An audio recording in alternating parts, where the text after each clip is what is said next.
اعوذ باللہ من الشیطان الرجیم بسم اللہ الرحمن الرحیم الحمدللہ رب العالمین والصلاة والسلام علی اشرف الانبیاء والمرسلین وخاتم النبیین سیدنا و مولانا ابی القاسم محمد اللہم صل علی محمد وآل محمد وعجل فرجہم وعلى أهل بيته الطيبين الطاهرين المعصومين المظلومين ولعنة الله على أعدائهم أجمعين. أما بعد فقد قال الله تبارك وتعالى في محكم كتابه المجيد وفرقانه الحميد بسم الله الرحمن الرحيم ومن يعظم شعائر الله فإنها من تقوى القلوب. درود پڑھ دیجئے محمد و آل محمد پر. اللهم صل على محمد و آل محمد وعجل فرجهم. سامعین گرامی، آج حضرت معصومہ قم سلام علیہ کی ولادت بسعادت کا دن ہے، اور اس کی مبارکباد آپ تمام کی خدمت میں اور آپ تمام کی جانب سے اور ہماری جانب سے ہمارے مولا اور آقا حضرت حجت ابن الحسن کی جانب ہم اس کی مبارکباد پیش کرتے ہیں اور دعا کرتے ہیں کہ انشاءاللہ ہم سب کو پروردگار عالم بی بی کی زیارت نصیب فرمائے، بی بی کی سیرت پر عمل پیرا ہونے کی توفیق عطا فرمائے، ان کی معرفت نصیب فرمائے اور ان کے پورے گھرانے کی سیرت پر عمل پیرا ہونے کی توفیق عطا فرمائے۔ بی بی کے حوالے سے بہت ساری باتیں ایسی ہیں کہ جو آپ نے یقیناً سنی ہوگی، اور ماشاءاللہ سے مدرسۃ القائم میں وہ اساتذہ موجود ہیں کہ جنہوں نے حضرت بی بی معصومہ قم کی سیرت پر اور ان کے فضائل پر گفتگو فرمائی ہے، لہٰذا بہت زیادہ ہم ڈیپ نہیں جائیں گے بی بی کے فضائل کے اعتبار سے، چند ایک باتوں کو بیان کرنے کی کوشش کریں گے اور مقدمتاً بی بی کی شخصیت کے حوالے سے جو موٹی موٹی باتیں ہیں وہ آپ کی بیان کر دیں تاکہ اندازہ ہو کہ ہم کس ذات کے بارے میں گفتگو کر رہے ہیں۔ حضرت بی بی معصومہ قم سلام علیہ ساتویں سرکار حضرت امام موسیٰ کاظم علیہ السلام کی صاحبزادی ہوتی ہیں، اور خاص بات یہ ہے کہ ساتویں امام کی بہت ساری اولاد تھی، ان کی بیٹی بھی بہت تھی، ان کی بیٹیاں بھی بہت تھیں، اور ظاہراً روایات کے مطابق 34 یا 35 اولاد ساتویں سرکار کے بیان ہوئی ہیں، اور اس کی بہت سی وجوہات ہیں، اور وجوہات میں سے ایک وجہ یہ ہے کہ چونکہ ظالم حکمران سادات رسول کا قتل کرنا چاہتے تھے اور آل رسول کو شہید کر کے ان کی نسل کو منقطع کرنا چاہتے تھے، تو اس طریقے سے بھی ساتویں سرکار نے آل رسول کی حفاظت کی اور اولاد رسول کا سلسلہ اور رسول کی نسل کا سلسلہ جاری و ساری فرمایا۔ تو بہت سارے بی بی معصومہ قم کی بہنیں اور بھائی ہوتے ہیں، لیکن شرف کی بات یہ ہے بی بی کے لیے کہ بی بی اس ماں سے اور اس مادر گرامی سے پیدا ہوئی ہیں کہ جس مادر گرامی سے حضرت امام علی رضا علیہ السلام کی ولادت بھی ہوئی ہے، یعنی حضرت امام علی رضا علیہ السلام سے بی بی کا تعلق سگے بھائی بہن کا تعلق ہے، یعنی وہی تعلق جیسے امام حسین صلی اللہ علیہ وسلم کا شہزادی زینب کبریٰ سلام اللہ کے ساتھ ہے، وہی تعلق حضرت بی بی معصومہ قم کا مولا امام رضا علیہ السلام کے ساتھ ہے۔ چونکہ مولا متقیان نے بھی بہت سی بعد میں شادیاں کی ہیں اور بہت سی اولاد ہوئی ہیں، لیکن جو سگی رشتہ داری بی بی زینب اور بی بی اور امام حسین صلی اللہ علیہ وسلم میں ہے، وہی سگی رشتہ داری حضرت بی بی معصومہ قم اور حضرت امام علی رضا علیہ السلام میں ہے۔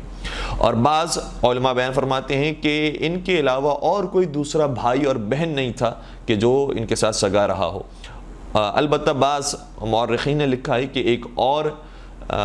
بیٹے ہوتے تھے ساتویں امام کے کہ جو انہی زوجہ سے ہوئے تھے، ان کا نام جناب فضل تھا، جناب فضل ابن موسیٰ، لیکن بہرحال یہ شرف بھی حضرت بی بی معصومہ قم سلام علیہ کو نصیب ہوا ہے۔ اب ہم سوال کرتے ہیں کہ دونوں شخصیات کی مادر گرامی کون ہیں، اور یقیناً اس کا جو جواب ہے بڑا تعجب انگیز ہے کہ بی بی معصومہ قم سلام علیہ کی والدہ گرامی کا نام جناب نجمہ خاتون ہے، اور جناب نجمہ خاتون وہ ہیں کہ جو سادات رسول میں سے نہیں ہیں یا قبیلہ قریش میں سے نہیں ہیں، اور یہ کہنا چاہیے کہ بلکہ عرب ہی نہیں ہیں، عجم سے ان کا تعلق ہے۔ اور بی بی جناب نجمہ خاتون تشریف لاتی ہیں، اور اس کے بعد ایک خاص اہتمام کے بعد ساتویں سرکار سے ان کا نکاح طے پاتا ہے، اور اس کے بعد حضرت امام علی رضا علیہ السلام اور حضرت معصومہ قم سلام علیہ کی ولادت ہوتی ہے۔ تو یہ کوئی انوکھا واقعہ نہیں ہے کہ جو جناب نجمہ خاتون کے ساتھ پیش آیا ہے، بلکہ ہماری بہت سارے ائمہ علیہم السلام وہ ہیں کہ جن کی مائیں اور جن کی مادران گرامی عربوں میں سے نہیں تھی بلکہ عجم سے تھیں، اور کئی ساری ایسی تھیں کہ جو ویسے اپنے ملک کے اندر شہزادی تھیں، لیکن بہرحال کسی جنگ کی وجہ سے کنیز بنا کر لائی گئی اسلامی ممالک کے اندر اور اسلامی ملک کے اندر، اور اس کے بعد پھر ائمہ اطہار السلام نے ان کا انتخاب کیا، اور اس کے بعد ان سے جو نسل آگے بڑھی ہے وہ عصمت و طہارت کی نسل ہے جو آگے بڑھی ہے۔ مثال کے طور پر حضرت امام زمانہ عجل اللہ تعالیٰ فرجہ شریف کی والدہ گرامی حضرت نرجس خاتون سلام اللہ علیہ، وہ بھی روم سے تعلق رکھتی تھی اور روم کی شہزادی تھی، اور اس کے بعد پھر امام زمانہ علیہ الصلوۃ والسلام کی والدہ قرار پائی ہیں۔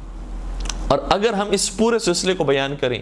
گرچہ اس کے اندر بعض جگہوں پر اختلاف بھی پایا جاتا ہے کہ جو ان کی مادر گرامی ہے کیا ان کا تعلق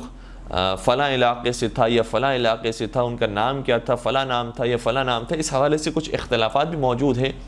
لیکن ہم مشہور باتوں کو اگر آپ کی خدمت میں رکھیں کہ جو عوام الناس کے درمیان بھی معروف ہیں اور علماء کے درمیان بھی معروف ہیں، تو امام زین العابدین علیہ الصلوۃ والسلام کی مادر گرامی یعنی حضرت امام حسین علیہ الصلوۃ والسلام کی زوجہ مطہرہ جناب بی بی شہربانو، وہ بھی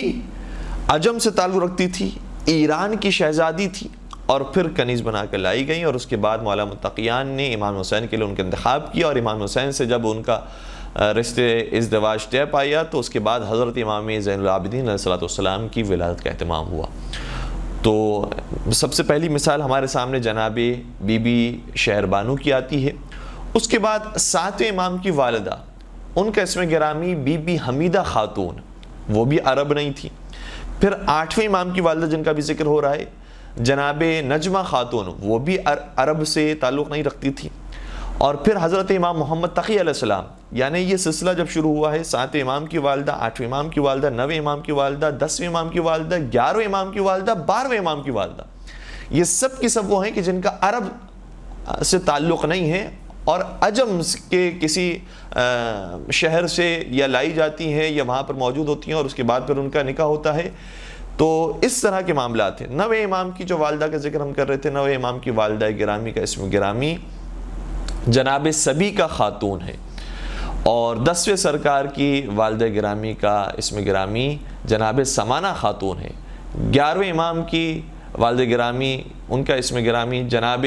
حدیثہ خاتون یا جناب حدیثہ خاتون ہے سلام اللہ علیہ، اور 12ویں سرکار کی مادر گرامی جناب نرجس خاتون سلام اللہ علیہ ہیں۔ تو اس سے ہمیں کیا درس ملتا ہے؟ یہ ہمارے بتانے کا مقصد کیا تھا کہ ہم اس تفصیل کو، اس معلومات کو آپ کی خدمت میں بیان کریں اور شیئر کریں۔ تو اس سے ایک نتیجہ بڑا خوبصورت ہے جو نکلتا ہے، وہ یہ ہے کہ ائمہ اطہار السلام نے جب کسی خاتون سے نکاح فرمایا ہے تو اس میں حسب و نسب کو اتنی زیادہ امپورٹنس نہیں دی ہے کہ قبیلہ ایسا ہو کہ جو عرب قبیلہ ہو، قبیلہ ایسا ہو جو قریش ہو، قبیلہ ایسا ہو کہ جو خاندان بنی ہاشم سے تعلق رکھتا ہو، بلکہ اس میں جس چیز کی اہمیت ائمہ اطہار السلام کی نگاہ میں ہے وہ ان کے تقوی اور پرہیزگاری کی ہے، وہ ان کے اخلاق اور ان کی عبادت کی ہے، وہ ان کی معرفت اور ان کے استعداد کی ہے۔ اسی لیے اگر ہم بات کریں جناب نجمہ خاتون کی کہ جن کا آج ذکر ہو رہا ہے، تو 7ویں سرکار بھی بیان فرماتے ہیں اور 8ویں امام بھی بیان فرماتے ہیں، اور دیگر ائمہ سے بھی یہی بات نقل ہوئی ہے کہ علم اور تقوی اور ان کی معرفت کے اندر کوئی ان کا ہم پلہ نہیں تھا۔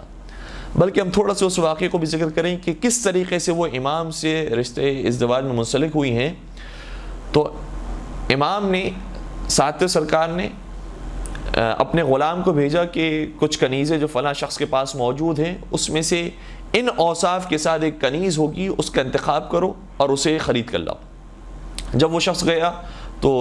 7-8 کنیزوں کو اس نے سامنے پیش کیا، لیکن جن اوصاف کا امام نے ذکر کیا تھا اس نے کہا کہ ان اوصاف کی کوئی بھی کنیز انہیں پیش نہیں کی ہے، اور امام نے اگر فرمایا ہے کہ یہ کنیز تیرے پاس موجود ہے تو یقیناً موجود ہوگی۔ جب وہ اوصاف بیان کی گئی تو وہ شخص حیران ہو گیا اور کہا کہ ہاں میرے پاس یہ کنیز موجود ہے، لیکن یہ تمہیں کیسے معلوم ہوا؟ اور وہ کنیز ابھی مریض ہے، علیل ہے، بیمار ہے، اس لیے میں تمہارے سامنے پیش نہیں کر سکتا۔ اس نے کہا کہ اگر یہ معاملہ ہے تو ٹھیک ہے، میں اپنے امام کے پاس جاتا ہوں اور بیان کرتا ہوں۔ امام سے یہ سارے ماجرے کو بیان کیا۔ امام نے فرمایا کہ چاہے وہ مریض ہو یا کسی بھی بہانے سے وہ منع کرتا ہے کہ اس کو میں تمہارے سامنے فروخت کے لیے پیش نہیں کر سکتا، اسے کہو کہ امام نے اور اولاد رسول نے انہیں طلب کیا ہے، اور جو بھی ان کی قیمت بنتی ہے وہ ہم ادا کرنے کے لیے تیار ہیں۔ جب یہ ماجرا دوبارہ سے پیش آیا اور کہا کہ یہ میں اپنے لیے طلب نہیں کر رہا بلکہ اپنے مولا اور آقا حضرت امام موسیٰ کاظم علیہ السلام کے لیے اس کنیز کا انتخاب کر رہا ہوں، تو پھر اس کے ذہن میں کچھ باتیں آئیں اور اس نے کہا کہ میں نے تو یہ عذر اس لیے پیش کیا تھا کیونکہ وہ بہت پاک دامن، بہت پاکیزہ خاتون ہے، اور جس شخص نے مجھے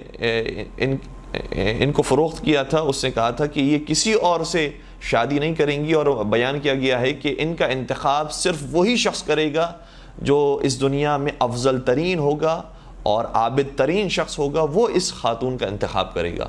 تو جب تو نے یہ کہا ہے کہ اولاد رسول میں سے حضرت امام موسیٰ کاظم علیہ السلام سے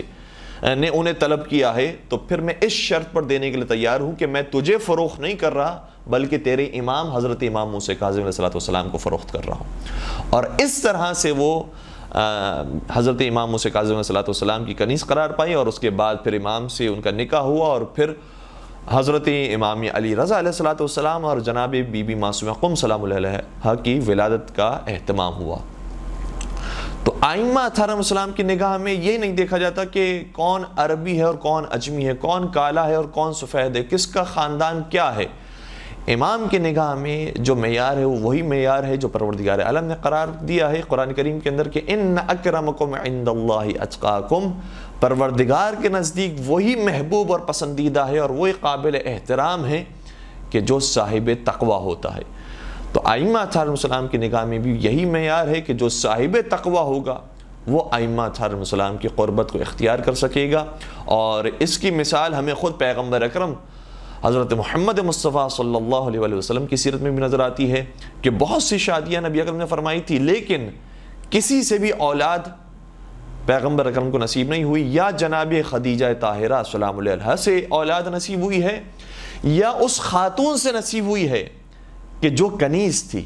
یعنی جناب ماریہ قبطیہ سلام اللہ علیہا۔ تو جناب ماریہ قبطیہ بظاہر اگر دیکھا جائے دنیاوی اعتبار سے تو ظاہری طور پر وہ مقام نہیں ہے کہ جو آزاد افراد کا مقام ہوتا ہے، جو عربوں کا مقام ہوتا ہے، جو قبیلہ قریش کا مقام تھا، لیکن خدا کی نگاہ میں یہ ظاہری مقام و مرتبے کی کوئی حیثیت نہیں ہے۔ ابھی ہم بھی آپ کے سامنے جو موجود ہیں، ظاہری طور پر ہم نے سر پر امامہ رکھا ہوا ہے یا دستار پہنی ہوئی ہے یا ابا قبا اوڑھی ہوئی ہے، لیکن نہ جانے کتنے لوگ ایسے ہیں کہ جو ہم سے بہت زیادہ بہتر ہیں، ہم سے بہت زیادہ عبادت گزار ہیں، ہم سے بہت زیادہ پروردگار کے قریب ہیں۔ تو دنیا کی نگاہ میں کبھی کبھار بہت ساری چیزوں کی اہمیت ہوتی ہے، لیکن پروردگار کی نگاہ میں ان چیزوں کی اہمیت نہیں ہوتی جو ظاہری طور پر ہماری نگاہوں کے سامنے ہوتی ہیں، بلکہ پروردگار باطن کو جانتا ہے، اس لیے جس کا باطن پاک اور صاف ہوتا ہے پروردگار کے نزدیک وہ محبوب اور مقرب ہوتا ہے۔ ایک درود پڑھ دیجئے محمد و آل محمد پر۔